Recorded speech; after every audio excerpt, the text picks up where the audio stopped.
Hello everyone, welcome back to the channel. So starting with today's news analysis for 20th of January 2024. So when we talk about the Bilkis Bano case and the convicts, the 11 convicts, they were given premature remission by the state government of Gujarat. So this decision was quashed by Supreme Court and they've been given 2 weeks time to surrender themselves back. So we can say this is an example of complete justice being served by Supreme Court. When we talk about following the due process of law, and here the update is that after 2 weeks, none of the convicts had surrendered. So Supreme Court says that their decision was given on 8th of January, and they've given 2 weeks to put your affairs in order. So the reason that have been given by them is not been accepted by the Supreme Court. Then OPS gets no relief from Supreme Court on expulsion. So OPS, O Paneerselvam, he was the former chief minister of the state of Tamil Nadu, and he was expelled from the political party AIADMK. So it is related to, it's a regional political party in the state of Tamil Nadu. So he went to Supreme Court, and the Supreme Court refused to interfere in the petition that was filed by him. So the court said that it does not appear there is a split in the political party. We will not interfere at this stage. It will only worsen the things and lead to a huge chaos. So when it comes to even the, politics or the democratic politics, I should say, within a state also. So even that is taken care of. And that is, can say the reason that is visible in this case. And our intervention now would lead to unpalatable consequences. So it might further worsen the things. Politically, also in the state, it might create a law and order situation also. So these are the reasons. So the other political party we can say is DMK. So Anna Munitra Khasgam is, we can say, the full form of the political party. So sports and reforms in India. So we've been talking about different games which are held at national level in India, like Khelo India, and there have been different movements also, like Fit India movement, when it comes to the importance of sports in case of even fighting the lifestyle diseases, the non-communicable diseases. So other reforms includes creating inclusive sports infrastructure for the para athletes. So that is one example of, can say, inclusive development in case of sports, or an example of inclusive society. So when we talk about be it Tokyo Olympics or Asian Games and Paralympics, we've been seeing more number of gold medalists from India.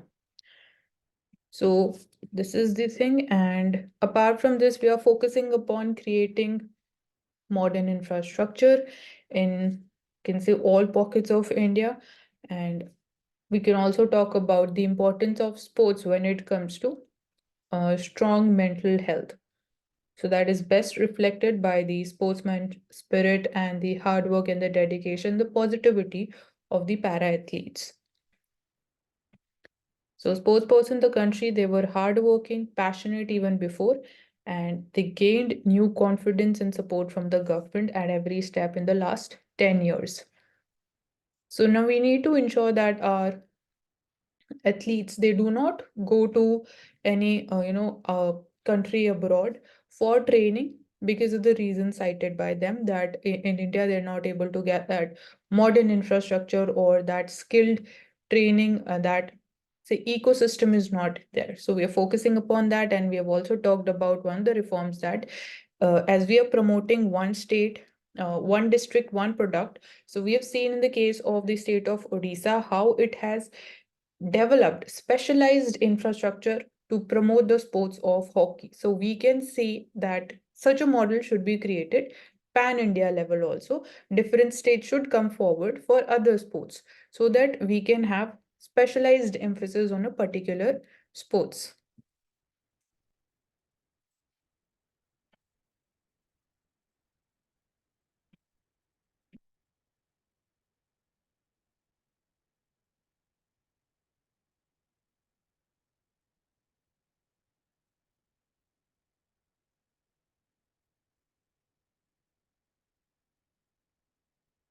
So police bans the paragliders, UAVs, the unmanned aerial vehicles, UAVs, hot air balloons ahead of the Republic Day celebrations. So this is again in the context of maintaining security, and prohibition would be applicable till 15th of February. So to prevent terrorist groups from using these objects to harm the public.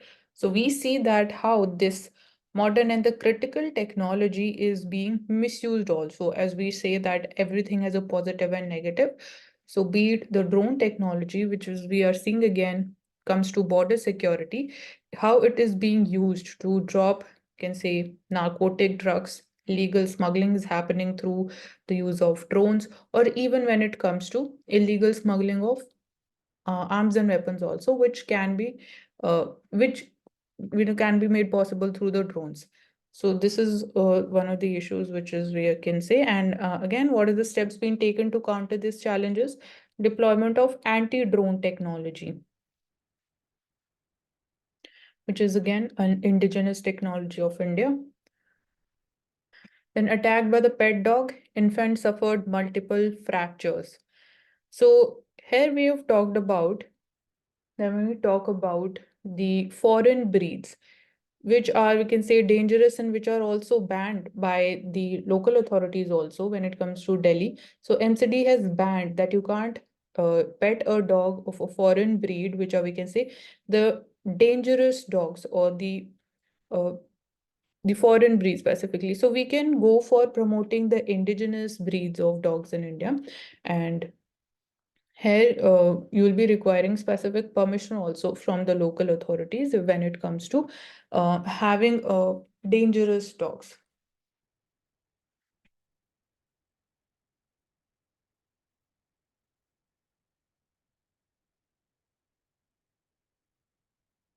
So connecting Northeast India with the mainland India, talk about Chicken's Neck Corridor, which is the only mainland or only the territorial land which connects the mainland India with the northeastern states, the seven sister states when we say. So firstly, we should know all the states are starting from Sikkim. Then we have Arunachal Pradesh towards, can say, the northeastern direction. Then below that, we have Nagaland, Manipur, Mizoram, Tripura. In center, we have Assam, and then we have Meghalaya. So these are the seven sister states. So we should be clear with the map and the capital also of these respective states. And psychological gap with the northeast, said by the Union Home Minister Amit Shah.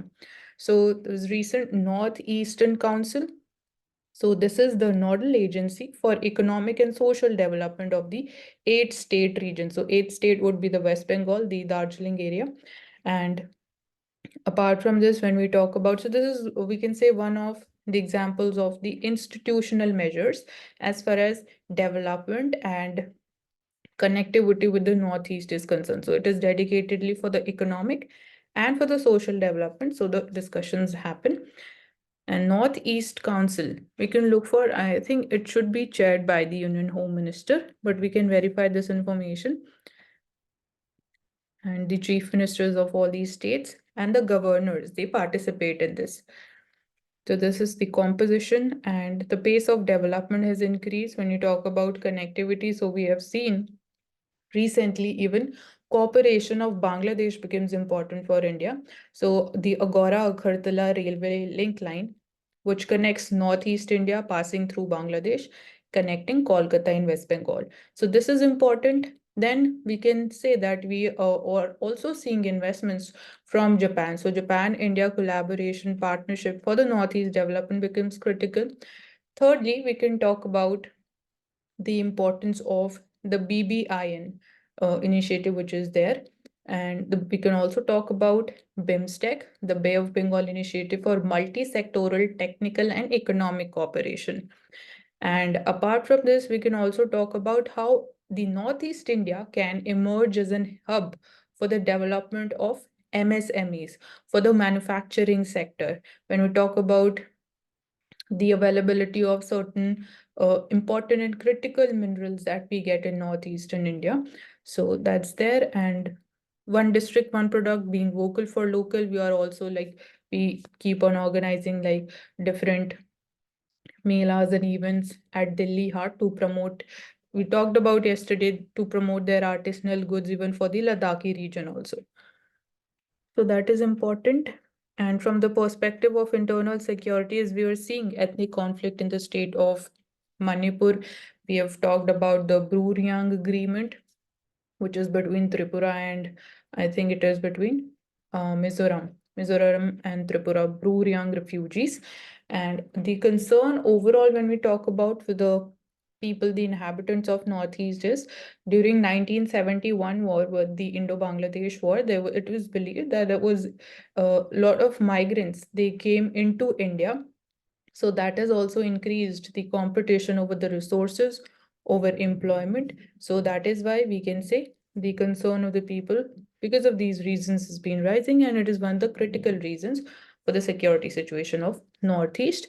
And when we talk about the states sharing border with Myanmar, so we should again know the exact number of states, which states they share the border with Myanmar. So it includes Arunachal Pradesh, Nagaland, Manipur, and Mizoram.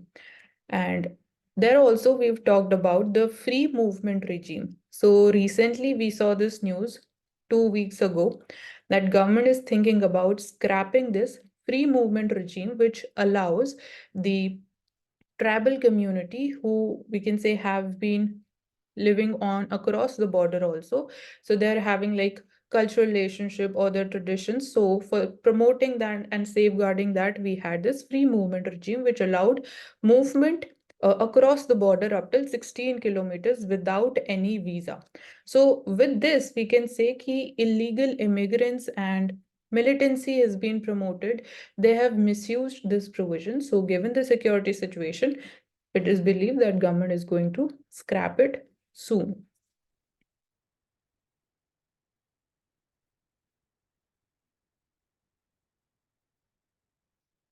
So here we can talk about difference between parole and the furlough. So the day a chief gets 50-day parole within 2 months of furlough. So we can look for exact difference what is there and share the information in the group.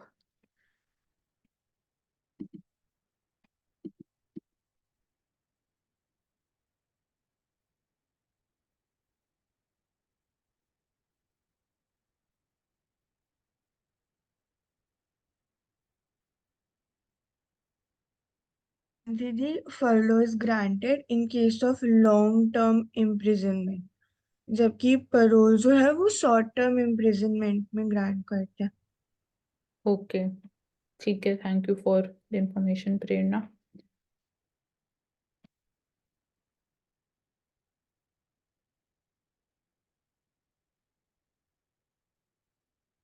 So High Court stays the Probin case against the Periyar University, VC, and others for misappropriation of the funds. So we can take this up as an example of case study, which we can say an important for GS4 ethics paper. So here we see that the vice chancellor of the university, it is believed that it is alleged that is misappropriated the funds. So university funds which were floating by floating a company and for allegedly using offensive language against a person belonging to scheduled caste community also. So this is one apprehension, and the act that would be there when talk about the protection of the interest and rights of the scheduled caste community or even the STs. So we have the SC/ST Prevention of Atrocities Act 1989. So it's been charged under this particular act.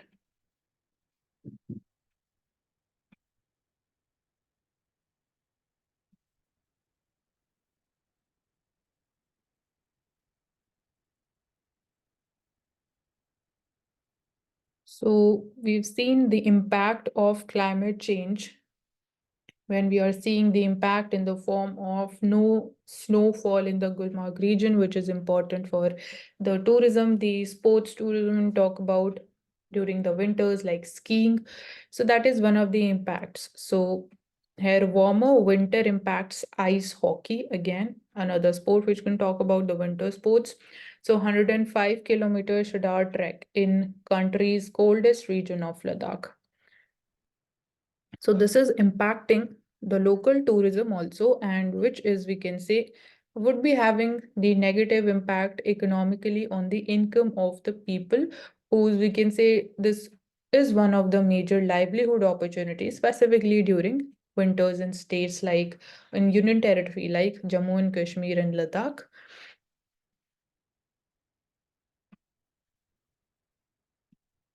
So we have three ice rinks in Nurla, Khalsi, and Alchi.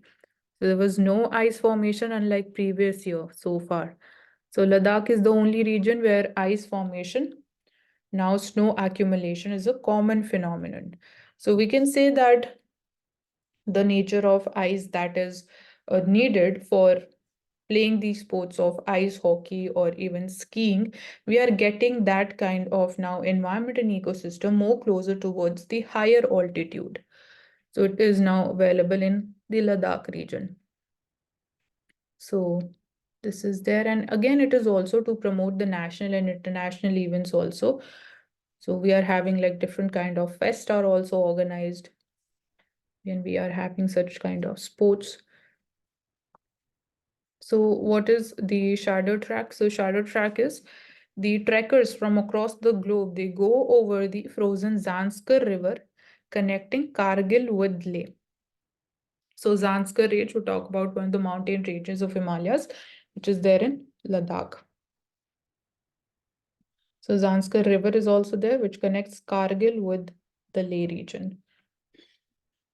So it is one of the most extreme sports. Why I'm calling it to be extreme sports is because of, you can say, the risk and the dangerous elements associated with the life of the sports person while you are going for it. Because again, there is, you can say, less amount of oxygen as you go up higher the altitude. So conducted only when the temperature drops between -30 and -35 degrees Celsius. So however, the minimum temperature is -8 and 4 degrees Celsius in Leh. So Ladakh is also home to the second coldest place in the world.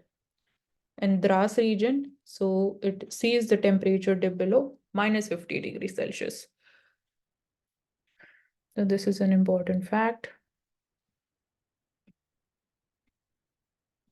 So we've been talking about the growth of India's civil aviation sector. So we've talked about, you know, ordering the planes, and we are also having the ambition of meeting the target of constructing 220 airports by 2025. So in that context also, it is being written that Boeing's state-of-the-art facility is being opened. So Boeing facility proves global trust in India's talent. You can talk about the skilled labor which is there in India, given again the demand also. So aerospace majors largest such investment outside the US has been in India. So it launches the Boeing Sukanya program to help more girl children join the aviation sector also. So 1,600 crore rupees of investment by Boeing in India. So Boeing is from, again, they build the commercial airplanes, and talk about Airbus, it is from UK.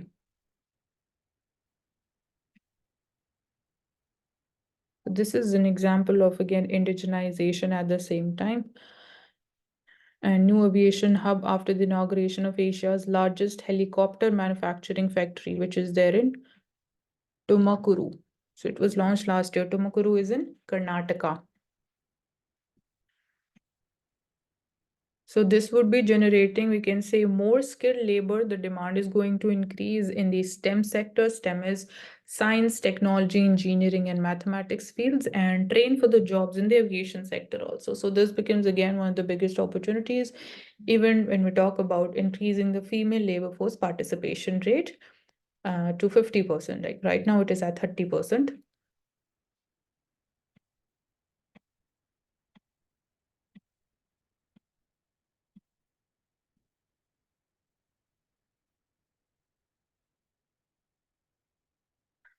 Climate resilience, again, how climate resilience firstly impacting the tourism sector, which we recently just discussed. Secondly, climate resilience, or you can say climate change, how it is impacting the agriculture sector in terms of the challenge at the front of food security, the income of the farmers, in the form of we talk about the impact of El Nino, we talk about frequent floods, we talk about glacial lake outburst phenomenons, and we talk about cloudburst also. And also the impact of hailstorms, and how we have seen that the pattern of rainfall, it has become much more volatile, we can say there is a lot of volatility, like one region which would witness extreme amount of rainfall, and in another area there would be drought like conditions. So this is the second area. We can talk about impact of climate change, tourism, then food security or the agriculture. Thirdly, we can talk about the disaster management. So right now, you see, India needs region-specific plans to improve our climate resilience. So region-specific plans, we can have firstly formulation of the plans according to, again, what are the different kind of risks which are there associated with the climate change, because it varies from region to region or from state to state. And then having proper mock drills. Here we can again see even how satellites can help us when we talk about the role of IMD, Indian Meteorological Department, with the use of the Earth observation satellites, which has become important in even early warning systems as far as the disaster preparedness is concerned. And here, the specific technology that we can talk about is the synthetic aperture radar, which helps in monitoring the Earth on continuous basis without any kind of obstruction, no matter whatever is the weather, or even if it is like too cloudy also. So then also there is no kind of obstruction. So that's there. So Council on Energy, Environment and Water, CEEW. So this examines the monsoon trends at the subdivisional level. It's the sea level from 1982 to 2022. So now here we can also talk about, in terms of planning also, the data analytics, like monitoring the trends, how the trend has been changing, so that we can be better prepared for the future, and we'll be also easily able to forecast that how it can change in future by analyzing the previous trend. So we're talking about the pattern of the rainfall. Monsoon rainfall has been changing. It is getting more skewed. So monsoon rainfall is increasing in more than half, or we can say 55% of India's roughly 4,400 tehsils.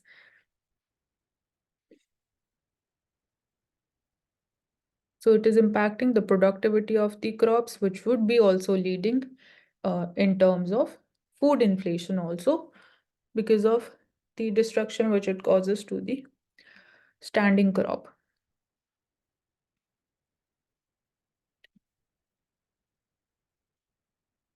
So region-specific plans important for the climate resilience, channel necessary funds also. So we can also talk about that this one of the factors about climate resilience, should this be made a part of terms of reference when it comes to devolution of funds on the part of Finance Commission under Article 280. This is again in terms of making the funds available, prioritizing regional and sub-district forecast over the national ones. So here also talking about specialized planning. Science management in India, what are the problems? So firstly, when we talk about what are the institutional stakeholders in the domain of science and science development in India, one is the National Research Foundation, NRF, then even DRDO, because it is, we can say, one of the critical and important players when it comes to the developments in the defense sector. So Defense Research and Development Organization, so they require funds for research and development. And with this, we see that in case of India, only 0.7% of the GDP is allocated for research and development, compared to 3.5% for the US, 2.4% for China. And this is given the scenario 3.5% of USA's GDP, which is, we can say, India being the fifth largest economy, and USA is again the number one. So USA's 3.5% is a very huge amount. So India should, in that context, in that comparison and proportionate amount, should increase even our allocation for research and development as a part of percentage of the GDP. So this is one important fact. It can be noted down, the data.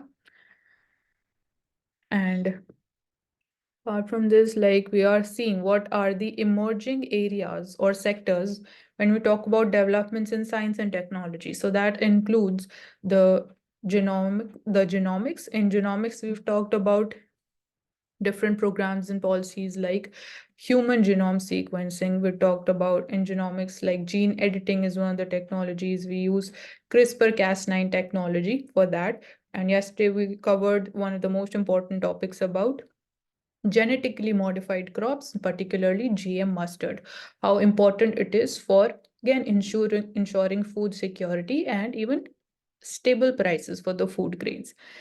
Second sector is robotics, how robotics, even the machines, even in case of the drone technology also, it can be helpful in terms of maintaining law and order and the internal security, the border security, and it can again help in increasing the efficiency of the labor at the same time. So these are some critical areas. Thirdly, we're seeing artificial intelligence, talking about machine learning. We've been talking about the examples and the applications of artificial intelligence in different spheres, like even in agriculture, in terms of forecasting the weather, in terms of disaster management, even in education, we talked about the application, and also containing down the cyber crime. So these are some of the important areas. So you can remember genomics, robotics, and artificial intelligence. So at the same time, we are also seeing certain kind of challenges also emerging from these three areas respectively. So talk about ethical usage of the developments in science.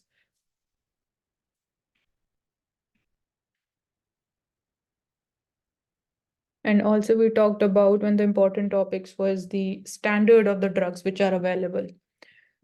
So there also we have application of artificial intelligence and even genomics also. We talk about nanourea. So these are, we can say, the applications of these three domains only: genomics, robotics, and AI. So what can be done? So we require a particular skill set trained and human resource with the required skills in these domains, and allocation of money, again availability of funds should be there, resource and time. And apart from this, when we talk about the individual perspective, from the perspective of individual, क्या characteristics होने चाहिए in the workforce or in the skilled human resource? So that needs to be the constructive ego, then irradiation, and have little congruence with the demands of administration. So the tact, realism, flexibility, and firmness, this should be there. So role of administrator is very important in terms of even identifying which area should be the priority, where should we focus, in terms of understanding the challenges which are there and the impact on the scale of the impact of those challenges. So in terms of that, it becomes critical role of the administrator to identify the priorities of different areas and policies. So what is a good scientist? How can a good scientist, generally driven by the individual attribution, be a good administrator also? Must be organizationally driven. So ये important sentence हो गया. Good scientist is organizationally driven and not from the perspective of individual interest. So good scientist, one of the, you can say, an important indicator is also that the person is also a good administrator at the same time. So what is administration? It is the art of translating policies into outcomes. It means the effective implementation. So precision technology becomes important. Other challenges in the area of science and development is plagiarism. And then paid publications, these are published. So that it is disreputable to the journals and under the table dealings to garner government funding. So these have become normalized trend. So these are the challenges.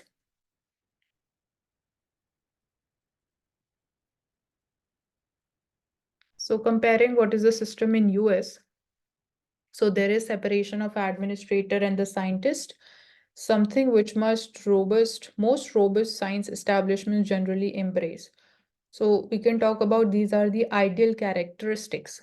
So separation between administrator and the scientist, and at the same time there should be synergy also between the two so that there is cooperation and the collective development and welfare is ensured. So administration, जो administrative skills होती हैं, they can be taught, they can be made skills when you practice more separately from the subject matter being administered. So administrative setup of any complex is its central nervous system, and the same is true for the science establishments also.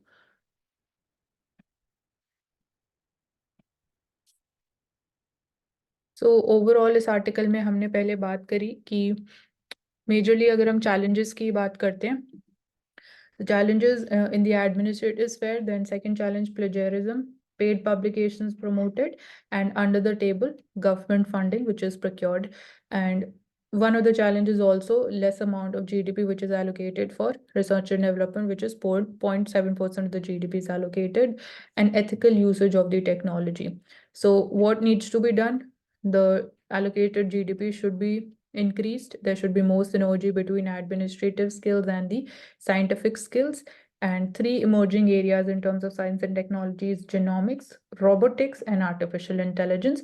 And from the individual perspective also, and how can a scientist be a good scientist? So having both administrative skills and who's organizationally driven.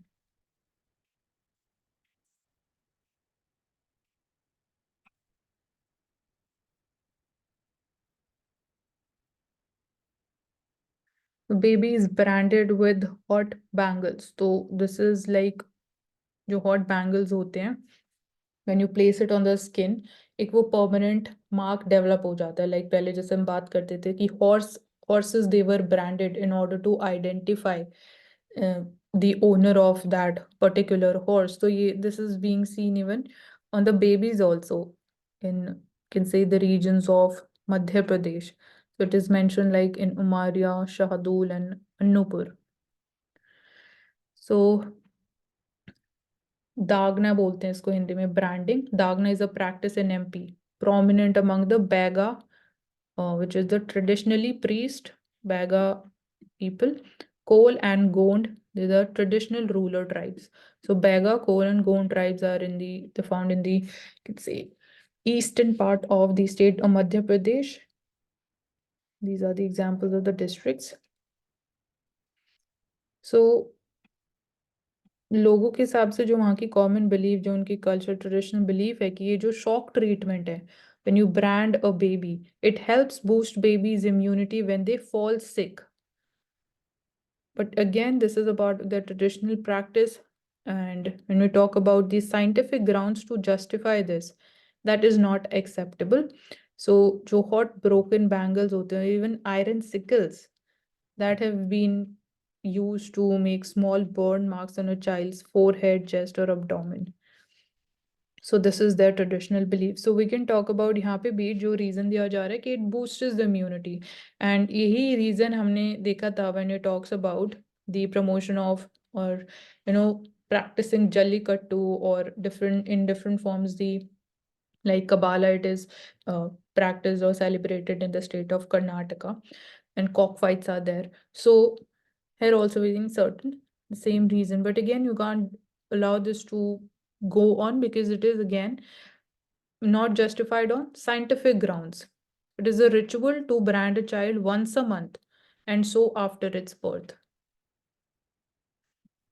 So how we can curb this practice? FIR has been filed, and then the medium is the message. So here again the role of Asha and Anganwadi workers, they go door to door, the word of mouth that can help in stopping this practice. Villages say both the painted messages also and health worker awareness drives have increased after an incident which has happened. And there have been cases also where child have also died as well. So IPC sections are mentioned. Section 324 is voluntarily causing hurt by dangerous means or instruments. So given the reason that it is a part of the traditional practice, cannot be justified reason for continuing this practice. So we've seen that although consistency has been lost in practicing this ritual as a part of the beliefs of the tribal community, and there have been like local campaigns launched K-Guide to discourage the people from practicing this practice of Dag. So section 144 of the CRPC also prohibiting the public gatherings to warn the people of legal consequences.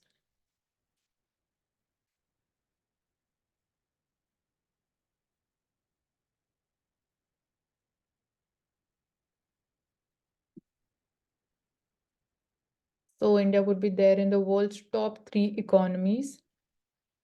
We expect by 2047, that is next 25 years, and different missions are mentioned. So Amrut, like Atal Mission for Rejuvenation, Urban Transformation, talk about its importance in terms of creation of urban infrastructure, creation of smart cities.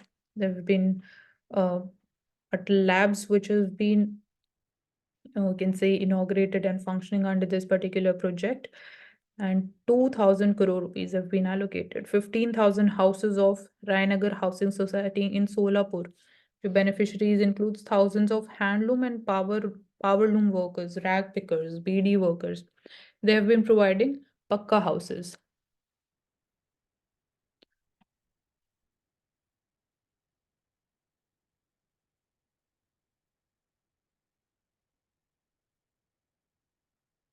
So WhatsApp users have been warned of scams and data breach. So here we are having the Personal Data Act, Safety of the Personal Data Act 2023. So localization of data is being promoted, and this is again one of the examples of cyber crimes also, and the role of BPR,